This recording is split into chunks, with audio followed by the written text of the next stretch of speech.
Bonjour à tous, bienvenue sur la chaîne YouTube Mécanique Sportive, c'est Nicolas. Aujourd'hui, je vous présente le nouveau modèle Y dans sa version standard, donc la version la moins chère d'une voiture électrique avec un gros gabarit qui peut transporter 5 personnes, avec beaucoup de chargement dans le coffre et qui coûte en dessous des 40 000 euros, exactement 36 843 euros pour ce modèle que j'essaye aujourd'hui parce que oui, en plus, il a le droit aux petites aides coup de pouce et vous allez voir, une bonne autonomie, du confort, de l'espace, du volume, etc., les aides à la conduite.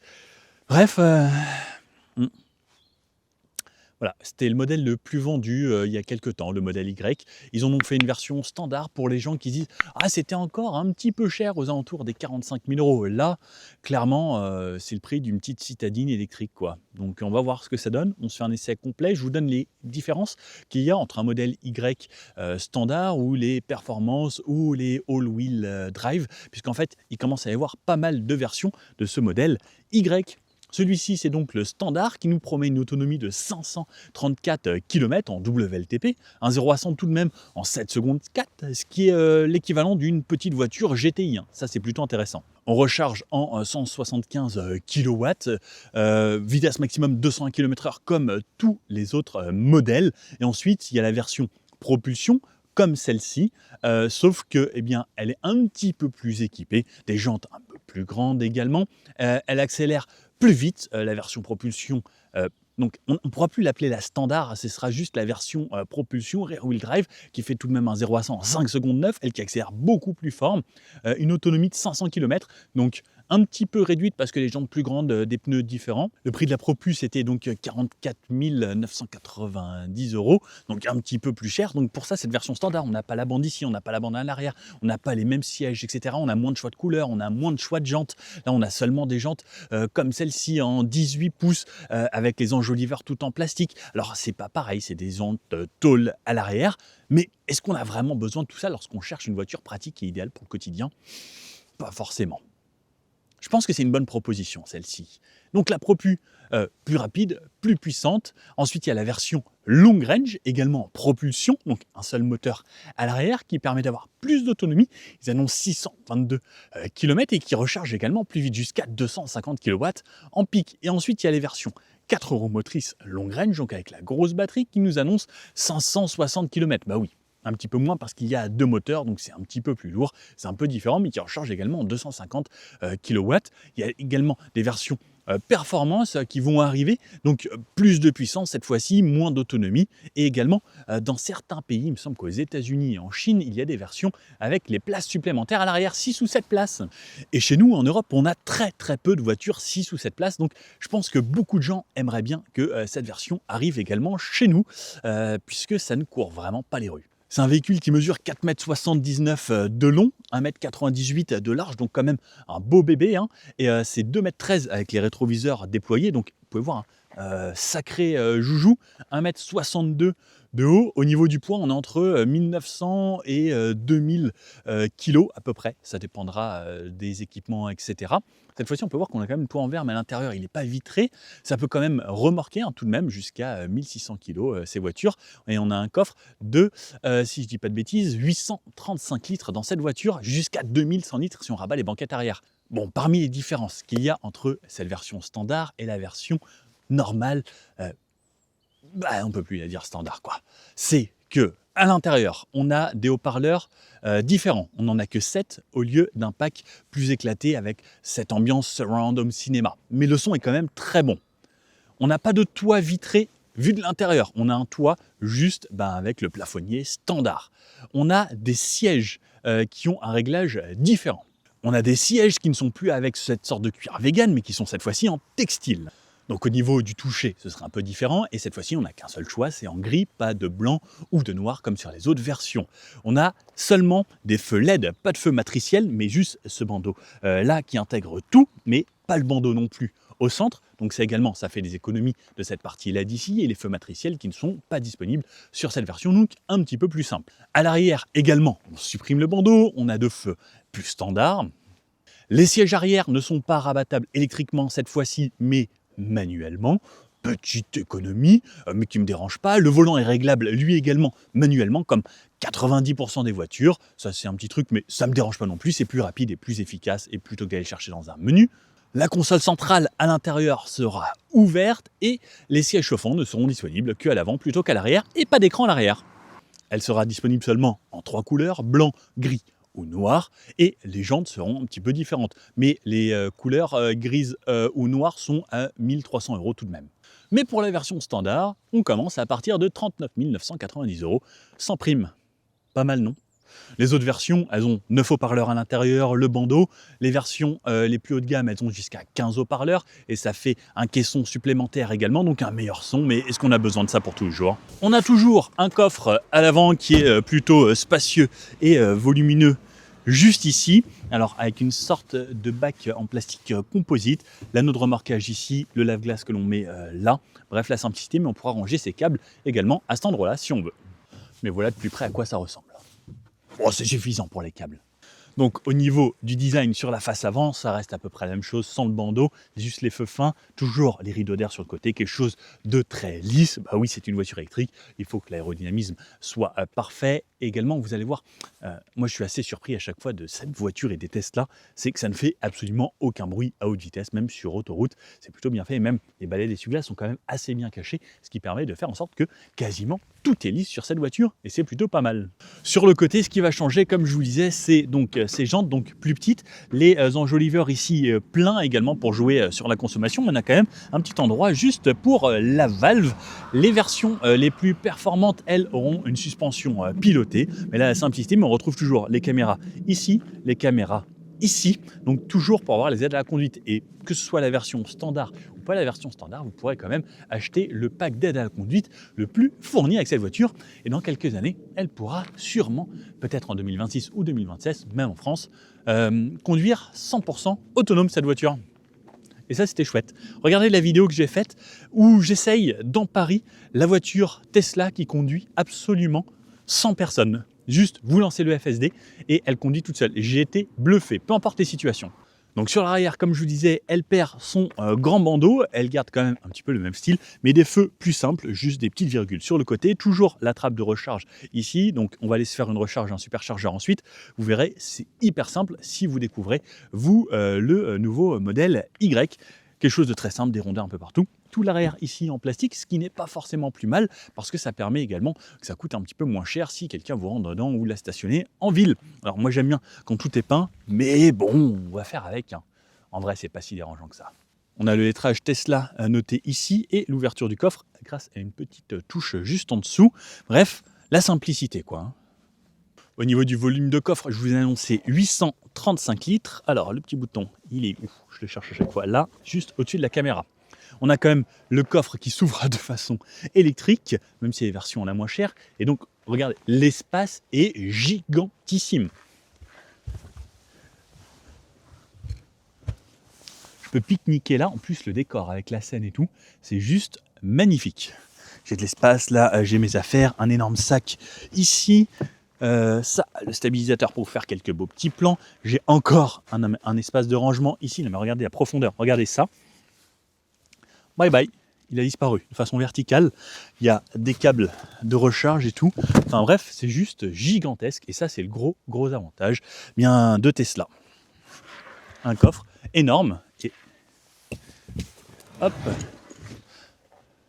Est-ce que derrière ça, je peux lever encore? Et ouais, et derrière ça, il y a même encore de l'espace là-bas. Bref, c'est juste énorme.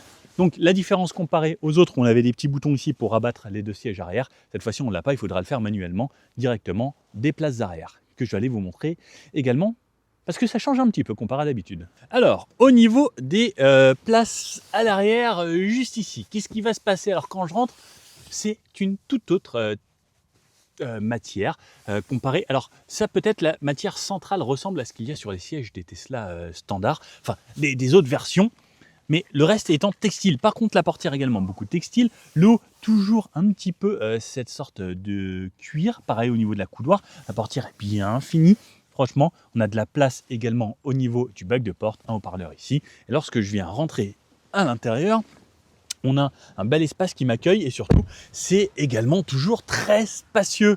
Nicolas, 1,80 m et regardez 1,80 m, et bien là, j'ai énormément de place. Cette fois-ci, je n'ai plus la démarcation au centre qui venait séparer les parties de toit, mais le bac est bien creusé ici, même sous les sièges, j'ai de quoi passer les pieds, regardez. Hop là, ça y va. Tout seul, c'est hyper généreux. J'ai de la place au niveau des épaules, au niveau des genoux, au niveau du popotin. Les vitres sont énormes, elles sont gigantesques comparées à la plupart des voitures de nos jours qui rapetissent. Et regardez, là j'ai de l'espace à la tête parce que ils veulent surtout raccourcir les voitures, les rabaisser, etc. pour l'efficience. Mais regardez, Tesla fait des modèles gros, énormes et consomment moins que les autres. C'est plus une question de batterie et de moteur. C'est vraiment top, j'ai une petite LED là. Bref, la simplicité, cette fois-ci, donc comme je vous disais, on perd l'écran à l'arrière ici, mais j'ai 2 ports USB-C juste là. J'ai un accoudoir avec la languette. Ah, c'est pas un accoudoir? Ah si, d'accord. À l'accoudoir, en fait, c'est le tout, avec les doubles porte-gobelets. Ah ouais, c'est un accoudoir énorme. Alors, bon, pour une fois, il n'est pas forcément très confortable, c'est de la moquette, c'est ce qu'il y a dans le coffre. Mais bon, il a le mérite d'être là si vous voulez mettre des gobelets. Par contre, il vous sépare vraiment de votre ami, hein. Ok, bon, il est là. La troisième ceinture est directement sur la banquette, ça c'est une bonne chose également. Et la place du milieu, bon. Alors, oula, c'est dur ici, c'est dur au niveau du dos. Mais regardez, c'est pareil, j'ai énormément de place.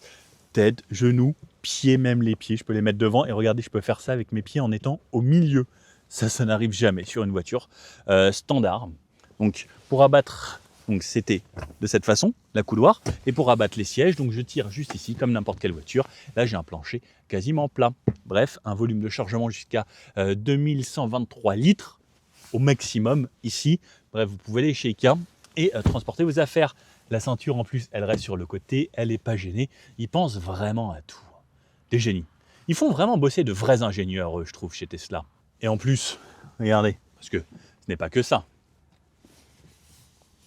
Voyons, c'est une version standard. On peut quand même régler sur plusieurs inclinaisons les sièges arrière pour être un petit peu plus tranquille à l'arrière pour les longs trajets. Et en plus, on peut vraiment faire des longs trajets avec une Tesla. C'est ça l'avantage. Parce que c'est pas parce que vous avez pris la moins chère que vous ne pourrez pas faire de longs trajets. Il y a les superchargeurs, etc. Et ça fonctionne plutôt bien. Et niveau efficience, on est mieux que la plupart des marques. Donc, ça donnera envie d'aller un petit peu plus loin. Allez, c'est parti pour l'intérieur de la voiture. Et donc ça, c'est la clé de la voiture. Donc la carte Tesla. Donc on l'approche normalement d'ici. Donc soit ça la verrouille, soit ça la déverrouille et ça m'ouvre la voiture. Bien sûr, vous avez l'application Tesla également. Donc là, hop, poignée de ce style et à l'intérieur, la portière ressemble à ça à l'intérieur. Donc ça ressemble à ce qu'il y avait à l'arrière, mais la même chose à l'avant. Donc pareil, le textile, donc cette sorte de tissu et cette sorte d'imitation cuir vegan est un petit peu moussé. L'ouverture de la porte, donc c'est ce bouton ici, et ensuite on a l'ouverture de secours. Donc ça, c'est je tire cette poignée au cas où la partie électrique ici ne fonctionne plus. Et ça, c'est les commandes de vitres. On a un grand bac de rangement, haut-parleur ici également. Au niveau de l'intérieur, alors ces Tesla, c'est très épuré. Donc on peut le voir. 2 pédales simples, un très grand repose-pied. Vous pouvez faire du 52, votre pied passera ici. La simplicité sur le bas, une colonne de direction très simple. Donc cette fois-ci, comme je vous disais, réglable manuellement seulement. Et des sièges tout de même électriques, mais cette fois-ci également en textile, comme à l'arrière, avec toujours l'appui-tête. Alors là, on peut voir que c'est un mix entre textile et cette sorte de cuir vegan qu'ils ont chez Tesla. Et le plafonnier, donc comme je vous disais, cette fois-ci sans toit vitré. Par contre, regardez, là c'est toujours une sorte de verre, et on peut le voir là ici, surtout la finition. Donc en fait, ils ont quand même ça, mais c'est juste qu'ils n'ont pas fait la finition à l'intérieur. Allez, je viens me mettre ici, donc le volant. Donc c'est les nouveaux volants de chez Tesla avec l'écriture de cette façon. Là, par contre, ce qui est top, c'est qu'on a le vrai commodo pour les clignotants. Et quand je mets le clignotant, regardez, oh le beau paysage. C'est moins joli là, mais là c'est super beau. Donc on a les clignotants sur les côtés grâce aux petites caméras qu'on a ici pour l'angle mort. Hop, on enlève le clignotant. Je vais reculer mon siège. Donc pour reculer mon siège, déjà, je viens ici et ils sont quand même électriqués. Alors ce qui est top, c'est que c'est des voitures faites pour les Américains. Eh bien, il y a de la place à l'intérieur. Le volant, quasiment rond, une sorte de petit méplat ici. Les appels de phare de cette façon. Nettoyer le pare-brise, c'est ça. Vous appuyez à fond, hop, et ça balaye. Ensuite, on peut changer de musique, le volume grâce à cette petite touche ici. Je change comme ça, je mets play comme ça, plus fort, moins fort. De ce côté-là, ça va être les aides à la conduite, le régulateur ici que vous voyez. Ça, c'est les petites caméras pour m'afficher. Donc les caméras avant, arrière, etc. Et ensuite une commande vocale ici si vous voulez parler à votre voiture. Et là, ils vous disent même qu'il y a un airbag juste là et le klaxon. Voilà. Les réglages de la voiture ensuite sont ici. On appuie sur la voiture pour avoir tous les réglages de la voiture. On rappuie ici. Ça, c'est lorsqu'elle est à l'arrêt. Lorsque je démarre, eh bien, comme c'est la carte et que je n'ai pas enregistré avec mon téléphone, je prends ma carte ici, je la mets ici. Et là, elle va me dire, c'est bon. Pied sur le frein. Et je peux démarrer la voiture. Donc là, elle est démarrée. Je fais marche avant de cette façon. Je fais marche arrière de cette façon. Très simple chez Tesla. Je reste appuyé au milieu pour la remettre en parking. Et là, elle revient en parking. Lorsque vous voyez la voiture entière comme ça veut dire qu'elle est garée. Et regardez, elle est de la couleur de la voiture. On a tout. On peut ouvrir le capot avant ici, si je souhaite. Je peux ouvrir la trappe ici ou je peux ouvrir le coffre. Donc ça, c'est plutôt top. Juste ici, à chaque fois, elle va sonner. Elle va vous demander de mettre votre ceinture. La sécurité, c'est sa priorité. Vous avez le pourcentage de charge ici. Si vous recliquez dessus, ça vous met comme si vous rouliez et vous recliquez ici, ça vous le met en kilomètres, le pourcentage restant. Soit vous préférez comme un smartphone, soit vous le mettez en kilomètres. Moi, je préfère savoir en kilomètres combien il me reste. Ensuite, on a quelques infos, l'heure, la température, etc. ici, la vitesse dans laquelle je suis, parking, reculé, neutre ou drive là-haut. Donc, soit comme ça et avec les menus. Là, on peut avoir un GPS ici. Donc ça, c'est le GPS qui est intégré à la voiture. On n'a toujours pas de connectivité avec Maps. Enfin, on a Maps intégré ici, comme vous le voyez, mais on ne peut toujours pas mettre Waze, etc.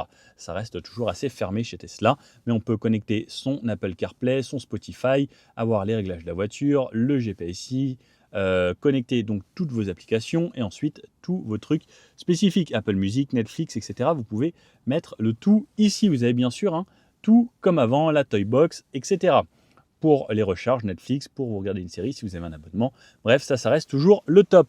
Ensuite, en dessous, donc là, on a du plastique, contrairement à une sorte de velours Alcantara.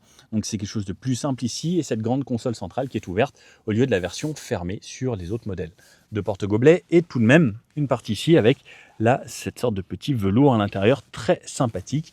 Et le couloir ici qui est bien large et plaisant. Pas de fixation de top taser isofix sur le siège avant. On en a seulement 2 à l'arrière sur les sièges arrière.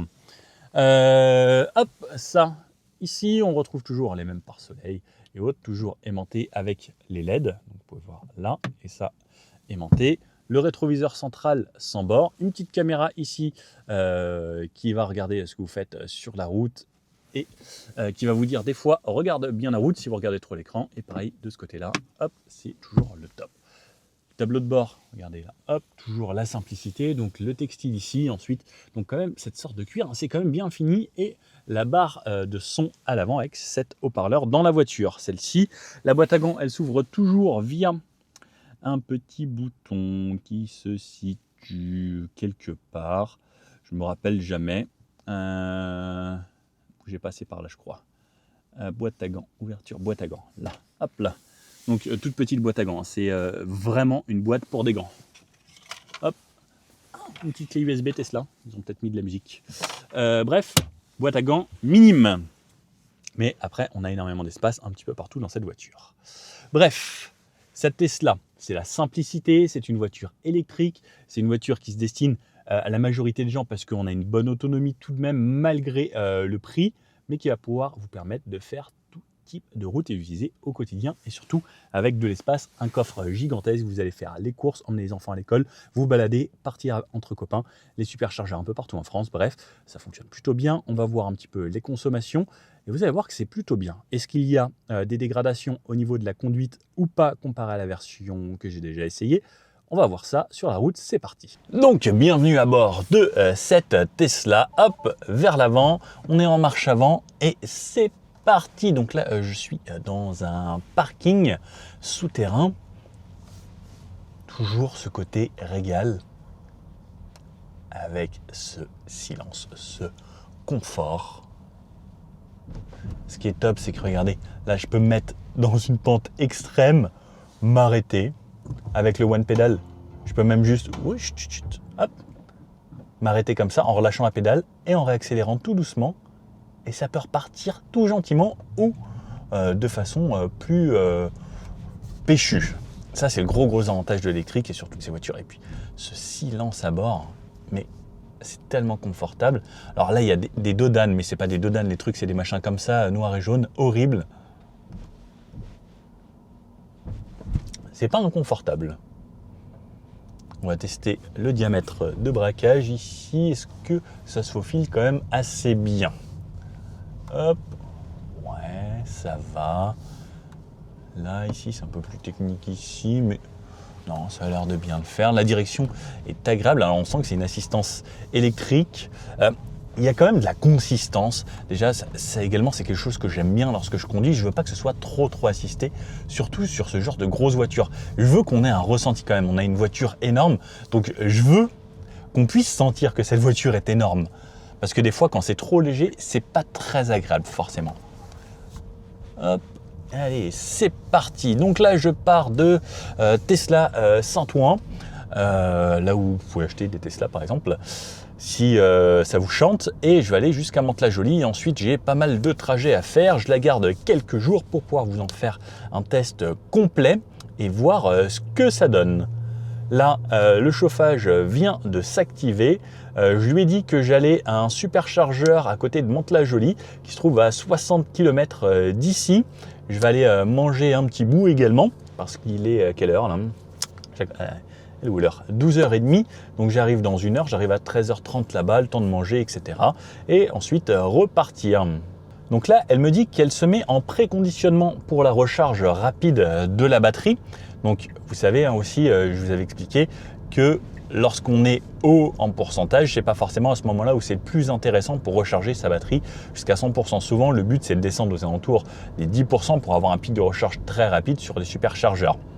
Donc c'est ça le plus important. Mais pour ceux qui vont débuter, vous allez voir sur un superchargeur, c'est hyper simple. Vous arrivez, vous connectez la prise, vous remettez là, vous regardez Netflix, ce que vous avez pris comme option, ou vous envoyez des mails, vous appelez des copains, et vous allez voir, c'est plutôt intéressant. Par contre, lorsque le préconditionnement de la batterie se met en route, là par exemple, en gros, c'est le système de climatisation qui va chauffer la batterie ou la refroidir selon les conditions pour que ça se passe bien. On est sur une voiture 100% électrique, quelque chose de très simple. Vous glissez vers l'avant pour avancer, vous glissez vers l'arrière pour reculer. Ensuite, une pédale. Avec le One Pedal de chez Tesla, on peut tout faire avec une pédale. Si vous anticipez bien, par exemple, là, je ne touche pas du tout un pédale de frein. Là, j'accélère, je relâche et elle vient s'approcher de la voiture jusqu'à l'arrêt. Ça repart tout seul. Et ça, ensuite, vous pouvez même vous mettre, si vous souhaitez, eh bien, les aides à la conduite pour une conduite autonome. Et on l'a vu, si vous avez regardé ma vidéo où les Tesla conduisent absolument tout seuls, on n'a plus du tout besoin maintenant sur les Tesla. Alors, enfin, c'est pas encore en vigueur en France, mais de conduire, vous appuyez, vous mettez à destination, elle sait prendre l'autoroute, etc. Elle sait tout faire toute seule. Prendre les sorties, les feux, elle sait tout faire. C'est assez bluffant et j'avais été totalement conquis, moi, par cette conduite 100% autonome si vous prenez eh bien, l'option à 7 500 € sur la voiture. Ça, c'était bluffant. Ce qui est agréable, c'est en fait, lorsque vous relâchez la pédale d'accélérateur avec le One Pedal, lorsqu'elle s'arrête, c'est vraiment très souple et c'est beaucoup mieux que la plupart des autres voitures. Pour avoir essayé beaucoup de voitures, moi je trouve qu'il n'y a rien de plus souple que les Tesla. C'est vraiment très agréable. Au niveau de la visibilité à l'arrière, alors c'est une toute petite meurtrière comme ça à l'horizontale, mais bon, je vois quand même. Et là par exemple, regardez, il y a un feu, hop, je relâche ma pédale. Et là sur la fin, c'est hyper souple. Et ça, je vous avoue que c'est très plaisant à l'utilisation au quotidien. Cet écran là qui détecte tout ce qui se passe sur la route, qui voit les feux, qui voit les piétons, qui voit tout, on voit que c'est vraiment technologique comme voiture. Et pareil, hein, c'est l'avantage de Tesla, même si cette version est simplifiée pour la rendre standard, eh bien, elle a beaucoup plus d'options que la plupart des autres voitures qui sont standards.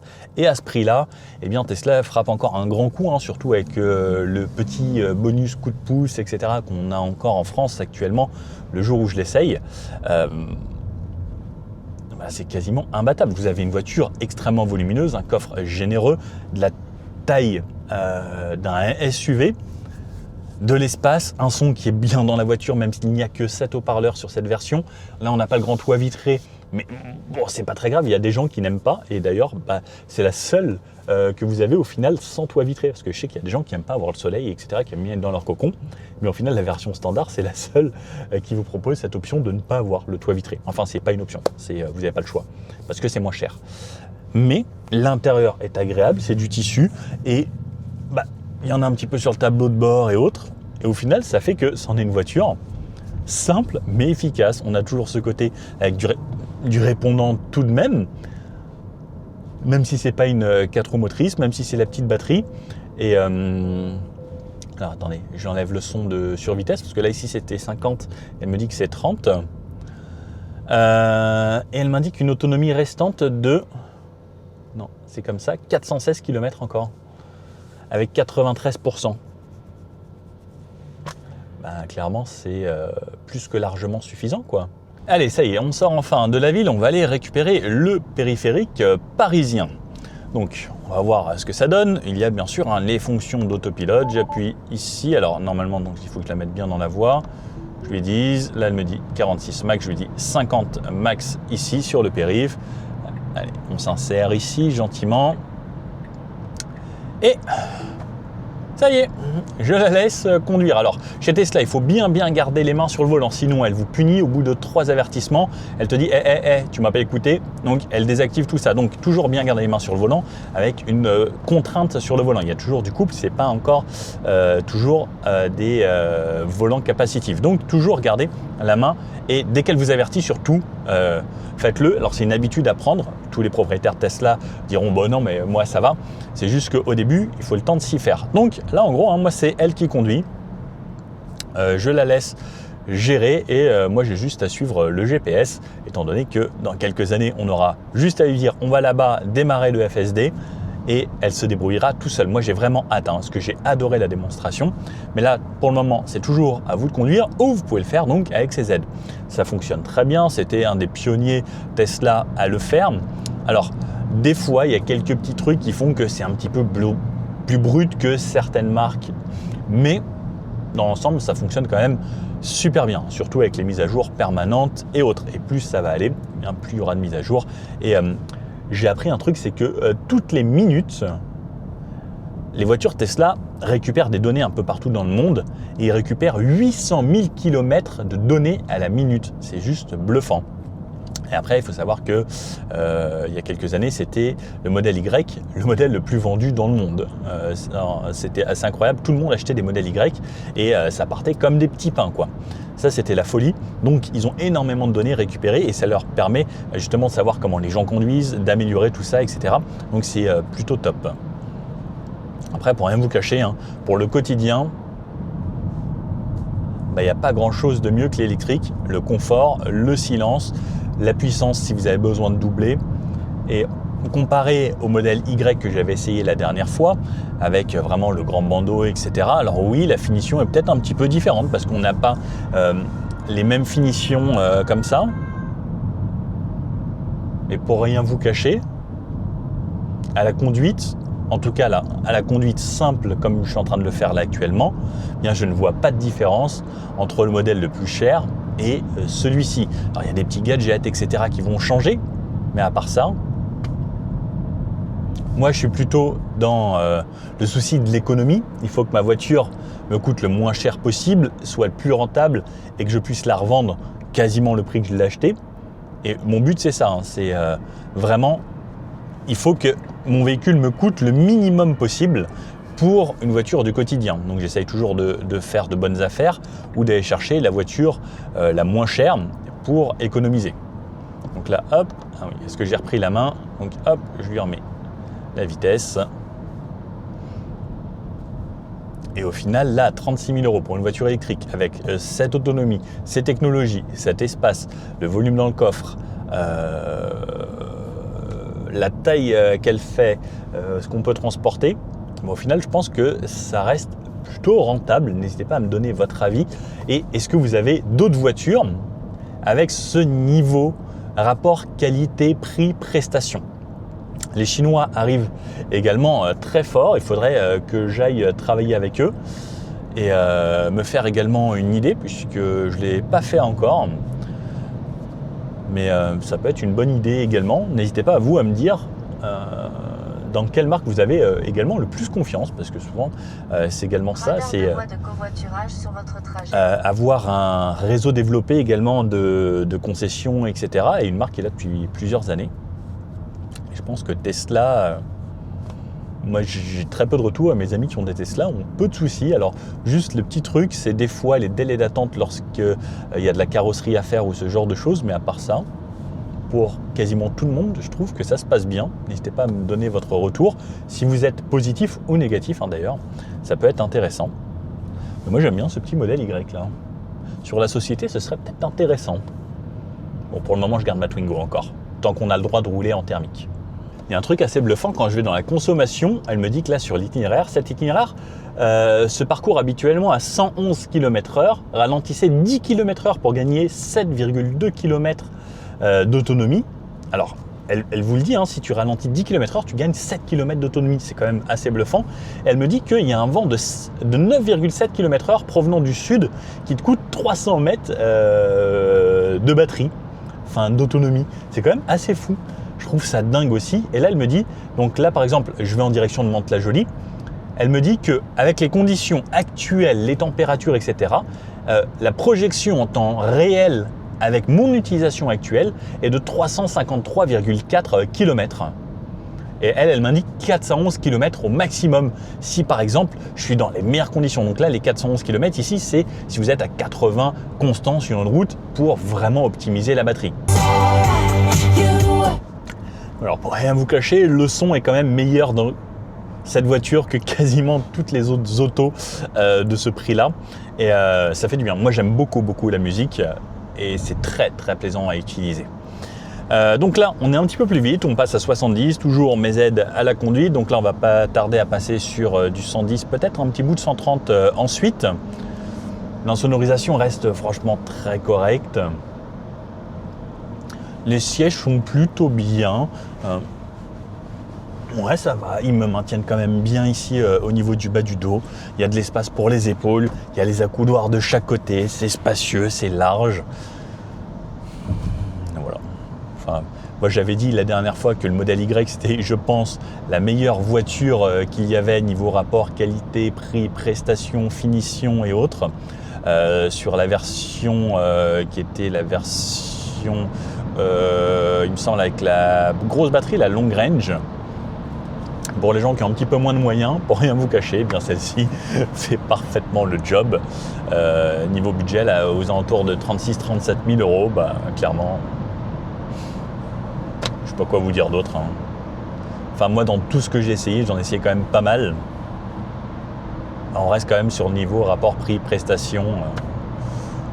Je pense ce qui est le mieux, et surtout efficience moteur, parce que chez Tesla, ils sont toujours très bons. Et vous voyez là, pour faire 60 km, je suis parti à 93%, je vais arriver avec 78%. Il n'y a pas beaucoup de voitures qui consomment si peu, surtout sur du rapide. Là par exemple, là, donc, je suis à 70, ici ça passe à 90, donc j'augmente ici avec ma petite roulette, hop, je l'emmène à 90. Ça accélère de façon très fluide, ça suit toujours le trafic. Et là ça passe à 110, donc je vais lui mettre 110 ici, et je vais rouler à la limitation des panneaux. Clignotant, donc hop, je mets mon clignotant. Il y a quelqu'un qui déboîtait pile poil au même moment, donc ça m'a désactivé les aides. Hop, je pourrais accélérer fort, et par contre si j'ai besoin d'accélérer, ça accélère toujours aussi fort. Donc hop, je me réinitialise ça, je le remets à 110. Allez, c'est parti, c'est elle qui me conduit maintenant, et je la laisse faire. Là, je suis à plus de 100 km/h, 105. Là, je vais arriver à presque 110. Quasiment aucun bruit du vent. Même le bruit au niveau des rétros est hyper discret, même sur les vitres. Et pourtant, on a juste des vitres assez épaisses, mais on n'a pas de double vitrage, pas de feuilletage ou autre. C'est hyper bien insonorisé, et à 110 là, j'ai quasiment pas un bruit du vent. Et ça, c'est ultra plaisant également sur une voiture électrique. Le moteur électrique ne fait aucun bruit. Les bruits de roulement sont hyper contenus. Après, on est sur un goudron neuf, ceux qui sont hyper silencieux. Que demander de plus? Bon bah, ça fait une vingtaine de kilomètres que je roule à 110, ça se passe super bien. Là on change de goudron, un goudron rouge, vous savez, ceux qui sont un petit peu plus abrasifs, un petit peu plus bruyants. Et surtout, là on a le panneau 130 km/h, donc hop, je la mets à 130. Elle relance de façon très élégante, elle m'emmène, toujours mes aides à la conduite, je me laisse faire.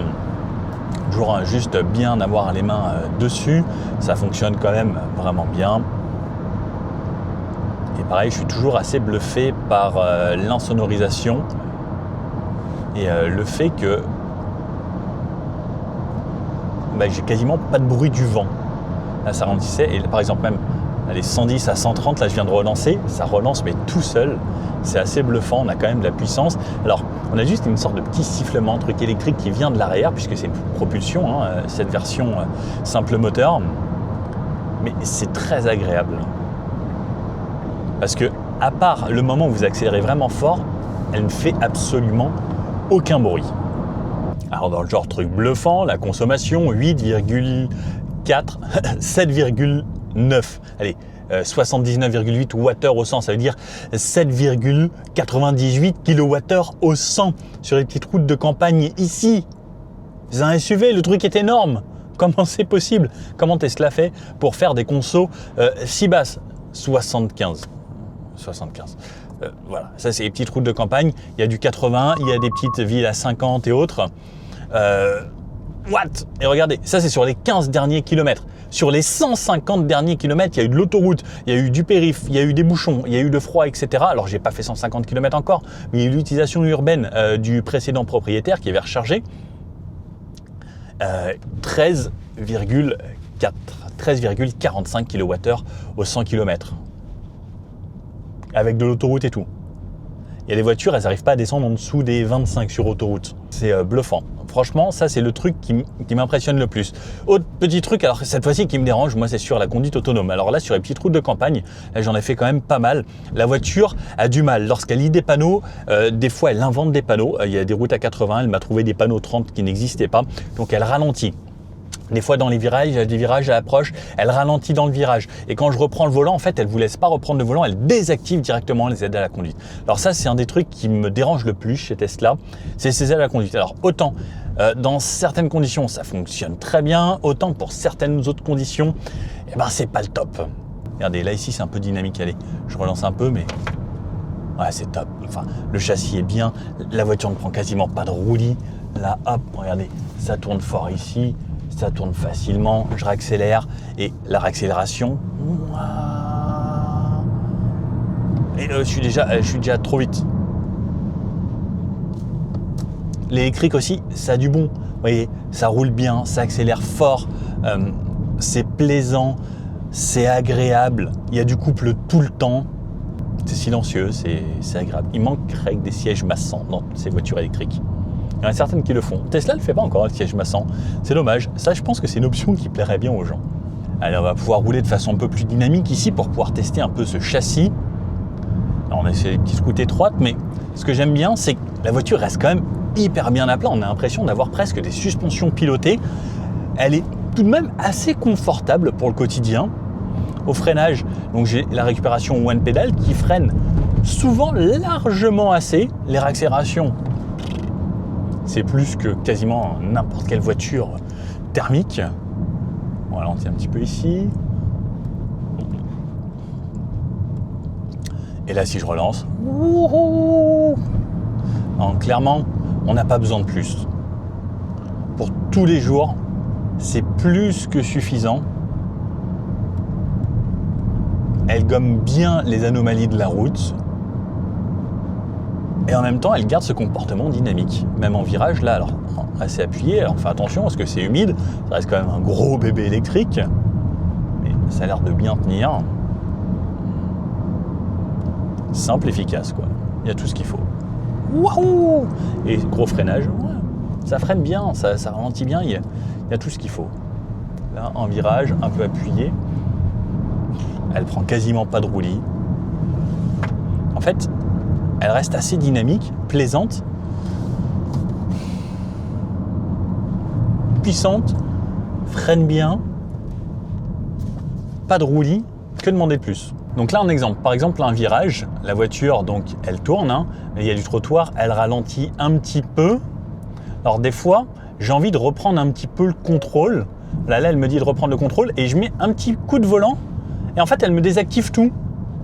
Ça y est, elle a désactivé toutes les aides, même le régulateur adaptatif et autres. Et ça, j'avoue que c'est quand même très très embêtant. Donc des fois, à la campagne, il vaut mieux conduire un petit peu vous-même et en ligne droite, vous rappuyez et elle se refixe. Mais lorsqu'il y a un petit peu d'enchaînement de virages et tout, j'aurais bien aimé juste le régulateur. On a un régulateur prédictif en plus qui sait anticiper les virages, etc. Donc c'est un petit peu dommage que des fois juste un petit peu trop de volant. Regardez là par exemple, j'ai peur. Elle me dit de reprendre le volant. Alors elle le gère elle-même, mais des fois vous voyez s'il y a une voiture qui arrive un peu et tout, vous le reprenez par exemple. Là elle se met assistance en courbe active, donc elle sait qu'il faut ralentir beaucoup pour ici. Regardez, hop, mais par exemple lui, voilà, il a coupé la route et en fait elle a tout désactivé. Alors des fois oui c'est bien qu'elle désactive tout, mais en fait ça peut surprendre parce qu'il y a le one pedal qui reprend la main et ensuite ça ralentit vraiment. Et d'ailleurs le one pedal, regardez là je suis en grosse descente, il n'y a personne, mais même en grosse descente il va vraiment jusqu'à l'arrêt. Et pareil, toujours très très doux, ça c'est hyper agréable par contre. Et ensuite je relance. Hein. Donc là, je me dirige à 21 minutes d'ici, il y a un superchargeur parce qu'au final, je me suis dit, il fait beau, je vous fais la présentation en extérieur. J'ai trouvé un endroit où il n'y avait pas trop de monde, un peu de soleil, il y avait un petit peu la Seine et tout qui passait, c'était joli. Donc je me suis dit, vas-y, j'en profite parce qu'il fait que pleuvoir là en ce moment, en ce début février. Et donc là, je vais au superchargeur vous montrer comment on recharge simplement cette voiture. Essayez de manger parce qu'il est 15h02 et j'ai pas mangé. Ensuite, je vais au studio de design de chez Peugeot, Citroën et DS pour vous présenter un modèle qui va sortir, qui n'est pas encore sorti. J'ai pas le droit de vous en parler, mais voilà, comme d'habitude, hein, le métier de journaliste auto, on voit plein de voitures en avant-première. J'avoue, j'ai cette chance, ça c'est grâce à vous également. J'aimerais bien qu'un jour Tesla m'invite même aux États-Unis essayer la Model 2 ou les futurs modèles qui vont sortir. Ça, ce serait super cool. Mais grâce à vous, la chaîne enregistre plus d'1 million de vues tous les mois. En 2024, j'étais en étant tout seul devant le média L'Argus sur YouTube. Ça me fait énormément plaisir. Donc, merci à tous ceux qui mettent des pouces bleus, qui soutiennent la chaîne, qui s'abonnent et même ceux qui prennent les abonnements. Ça, c'est encore plus vraiment une forme énorme de soutien qui me ravit toujours énormément. Bon, allez, je vous reprends au superchargeur. Ouf. Il avait faim. Premier niveau superchargeur maintenant. Alors là, je vais arriver au superchargeur Tesla. Comme je l'ai mis en destination directement via la voiture, elle a préconditionné la batterie pour faire en sorte que tout se passe au mieux et que ça recharge le plus rapidement possible. Donc, ce qu'on va faire, c'est aller se mettre à côté d'une borne. On arrive, à chaque fois, il faut se mettre en marche arrière. Limite, ça aurait été cool qu'elle se gare directement toute seule à chaque fois. Genre, elle se dit, tiens, regarde, je sais que tu vas aller charger. Viens, je me range toute seule, bien nickel. L'avantage ici, c'est vous enlevez la ceinture. C'est vrai, elle se met en parking direct. Regardez, je vous emmène à la main. Vous allez voir, on ne peut faire plus simple que ça. Vous avez deux choix de prise, soit la normale, soit la grosse. Moi, je vais prendre la grosse. Donc, soit vous tapez ici, ça l'ouvre. Vous lui mettez le popotin et ça y est, ça charge. Ça, c'est le gros avantage des superchargeurs. Regardez ici, limite de charge, vous réglez jusqu'à combien vous voulez charger. Moi, je laisse jusqu'à 100%. Hop là. Et donc là, limite de charge 100%, elle va se connecter et elle va se mettre en démarrage. Elle me dit jouer si vous voulez pour patienter et ça y est. C'est parti. Là, on peut voir qu'on est lancé. On est à 62% de charge. Pour aller jusqu'à 100%, il reste 25 minutes. Ce qu'il faut savoir, si vous débutez dans l'électrique, recharger à 100%, ça ne sert strictement à rien. Là, par exemple, pour faire de 99% à 100%, il faudra environ 20 minutes. Mais par exemple, pour faire de 10% à 80%, il faudra 20 minutes aussi. Donc, le but, c'est de recharger un petit peu ou de 10% jusqu'à 80, 85, 90 si vous voulez. Et vous pouvez voir que là, par exemple, on recharge seulement à 70 kW parce que oui, la batterie est déjà pleine pas mal et en fait, on ne va pas forcément monter énormément à des pics de charge même si elle a été préconditionnée. Mais ça fait comme si je rechargeais 1 heure, je reprendrais 500 km à cette vitesse-là. Mais le plus important, comme je vous dis, c'est de recharger lorsqu'on a une batterie basse. Là, je le refais juste pour le test et que j'ai un petit peu de temps à perdre, encore un petit peu. Mais sinon, c'est pas l'idéal. Pareil, se recharger sur un superchargeur Tesla, on a des prix avantageux si on est membre Tesla et qu'on se recharge comme ça, qu'on a mis notre carte dans la voiture. Mais sinon, le plus intéressant, c'est de recharger à la maison. Ouais, il y a des forfaits où c'est quasiment 10 centimes du kilowattheure. Là, on est à 0,39 ici sur ce chargeur. Il y a des endroits où c'est 0,49. Il y a des endroits sur l'autoroute et Unity, c'est 0,79. Donc, la maison, beaucoup plus rentable. Bon, il y a toujours le jeu avec les voitures. Et c'est toujours avec les pédales que ça freine, que ça ralentit. Et je joue en vrai, comme ça, avec mon volant, au petit jeu. Bref. Il y a de quoi s'occuper dans une Tesla. Si vous n'avez pas YouTube, si vous n'avez pas vos vidéos ou Netflix, vous pouvez jouer aux jeux de voiture. Mais le mieux, c'est d'aller dans cinéma, YouTube, Twitch, Netflix. Il y a même des tutoriels Tesla. Bonjour à tous, bienvenue sur la chaîne Mécanique Sportive. Bonjour Clémence. Bonjour Nicolas. Regardez-moi ça. Comment vas-tu? Vous allez voir, C'est fou quand même. vidéo à regarder, tous les tutos mécaniques, vous allez bien rigoler. Ou même le salon des super supercars, c'est ce que vous préférez. Donc là, on a 98%. On peut voir qu'il reste 5 minutes pour 2%. Donc on voit que c'est vraiment beaucoup plus intelligent de ne pas recharger autant et de finir sur la fin. Surtout que regardez, là on est à 19 kW, donc c'est vraiment très lent. Donc pas forcément utile de faire ça. Mais j'aime bien le faire pour les expériences et ça me fait toujours plaisir de repartir avec 100% de batterie. Donc là, à la fin, on recharge à 7 kW, on a 99, mais ça n'avance quasiment plus. Donc juste avoir le 100% d'affiché, c'est pas vraiment utile. Ça fait déjà plus de 5 minutes que j'attends. Donc on va arrêter. Pour arrêter, c'est très simple. On sort de la voiture, on appuie juste sur le petit bouton ici. Ça déverrouille, ça change de couleur. J'enlève, je repousse. Hop, elle se referme toute seule. Je retourne dans ma voiture. Et voilà, ah bah regardez, 100%, parfait. Je viens de remettre à 0 les trajets, ça vient de se remettre à 0. Donc là maintenant, on part pour un essai consommation sur 5-6 jours. Et à la fin de tout ça, je vous refais un petit débrief pour vous dire combien elle consomme vraiment cette voiture. Donc là, je repars. J'ai 48 minutes de voiture pour y aller. Et ça me dit que j'ai 58 km et que j'arriverai là-bas avec 83%. Donc on va dire qu'environ 60 km prennent 20% selon les conditions. Là, surtout qu'on va avoir des conditions avec de l'autoroute. On est à Mantes-la-Jolie, il faut que je retourne aux alentours de Paris, ensuite au sud, en dessous d'Orly. Et ensuite, j'ai pas mal de voyages à faire ce week-end également. Donc, voilà, elle est chargée à 100%, on verra l'autonomie annoncée. Et 100%, elle m'indique là 450 km d'autonomie théorique. Étant donné que j'ai tout remis à 0, on va voir combien on consomme vraiment. Allez, petit débrief conso.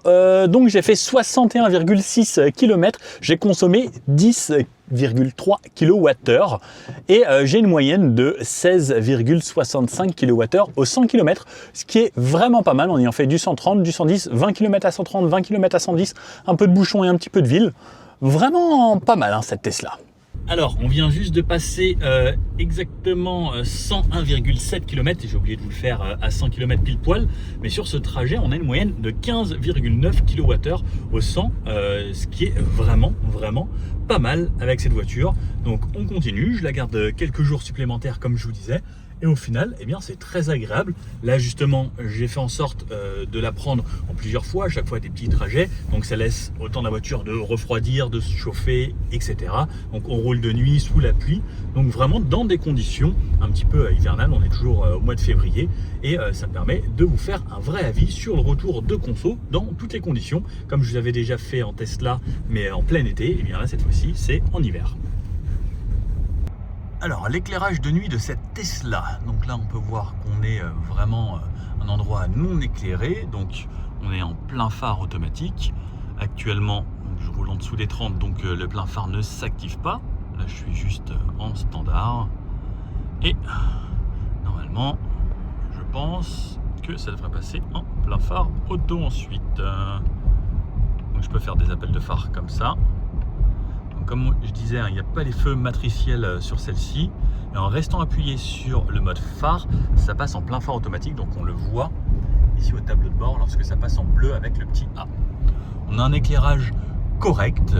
Le fait qu'il n'y ait pas le matriciel, ça fait quand même réellement la différence. Mais c'est plutôt bien. Rien d'extraordinaire, mais c'est correct. Alors les amis, j'en suis arrivé à 50% ici, donc j'ai réalisé 173 km, donc en partant de 100% jusqu'à 50%. Donc ça nous fait déjà une bonne idée, une consommation de 27,6 kWh et une moyenne à 15,9. Donc en gros 16 kWh au 100 km, ce qui est vraiment bien, sachant qu'il y a de l'autoroute, etc. Et donc là le but c'est d'aller chez Tesla France, il m'a dit que j'arriverai avec 43%, mais moi ce que je vais faire c'est que je vais essayer de faire en sorte d'arriver à 10% là-bas. Donc je vais faire de la vadrouille un petit peu partout pour pouvoir arriver avec 10% là-bas et vous faire vraiment une bonne idée de la conso. J'aimerais bien arriver avec 1%.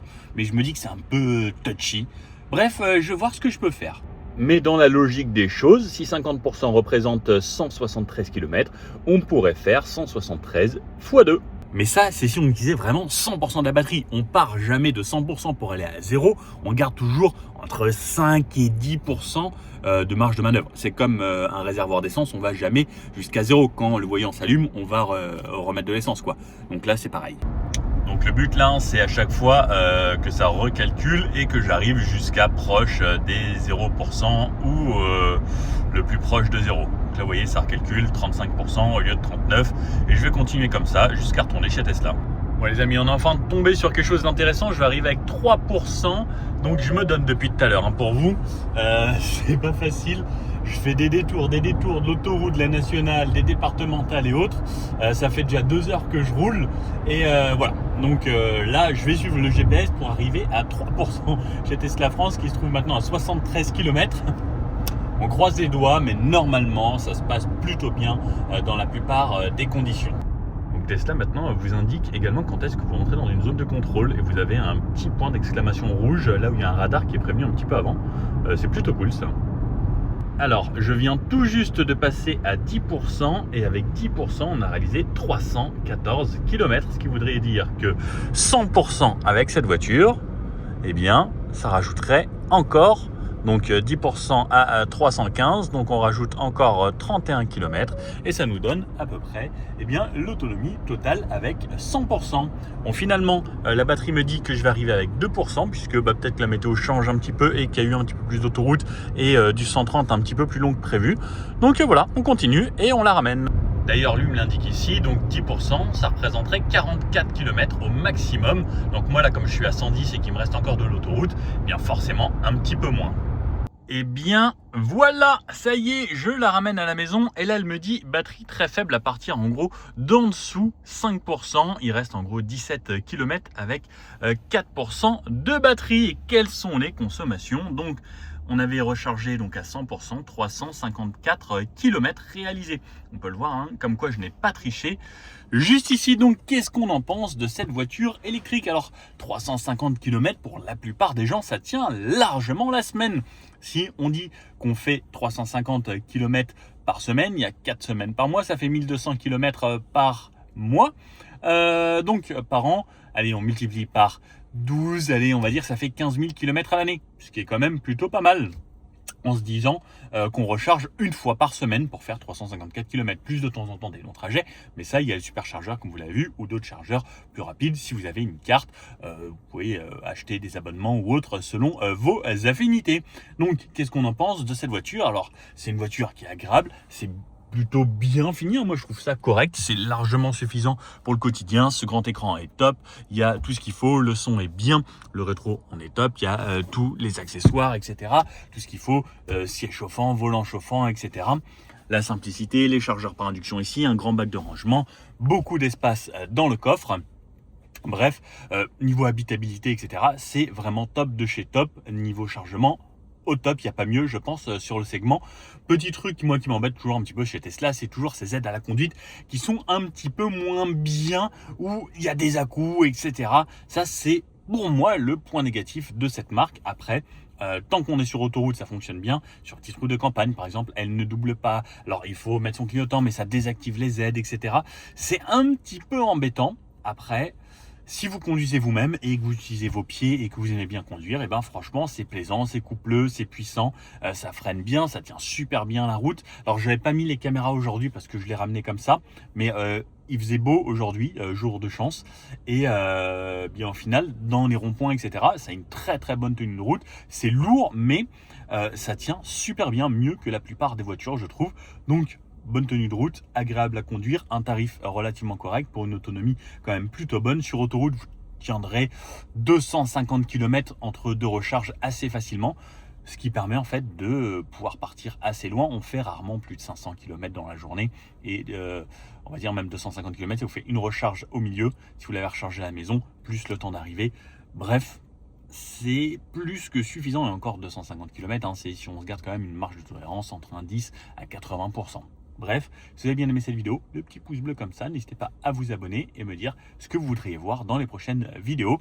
On va reprendre les voitures, les motos et peut-être d'autres trucs d'ici la fin de l'année 2026. C'est aussi votre chaîne, je compte sur vous pour me dire ce que vous voulez voir sur la chaîne. Allez, à bientôt, ciao!